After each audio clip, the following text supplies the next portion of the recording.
Dr. Toney KISS series, the science behind chiropractic.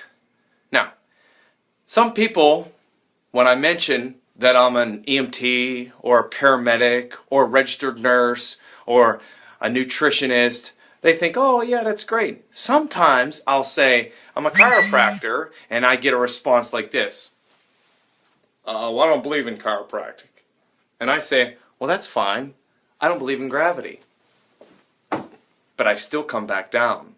See, because whether you believe it or not, truth is truth. Science is science. What is the science behind chiropractic? Very simple here, especially upper cervical chiropractic.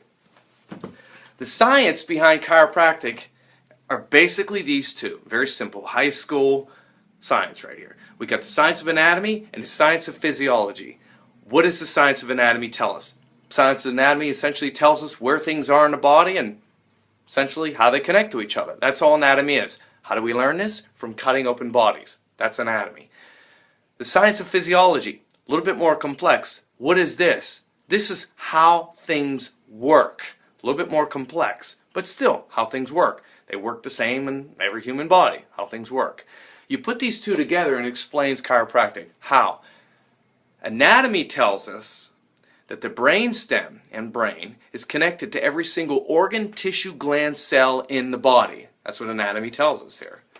Physiology tells us that the master controller of the entire body is the brain stem. What do we do as chiropractors, especially upper cervical chiropractors?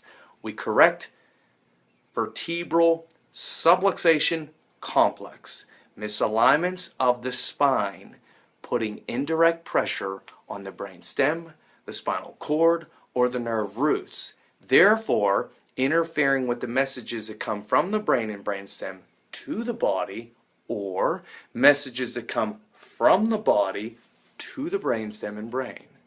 That's what we do as chiropractors. And that is the science of chiropractic. KISS series. Dr. Toney.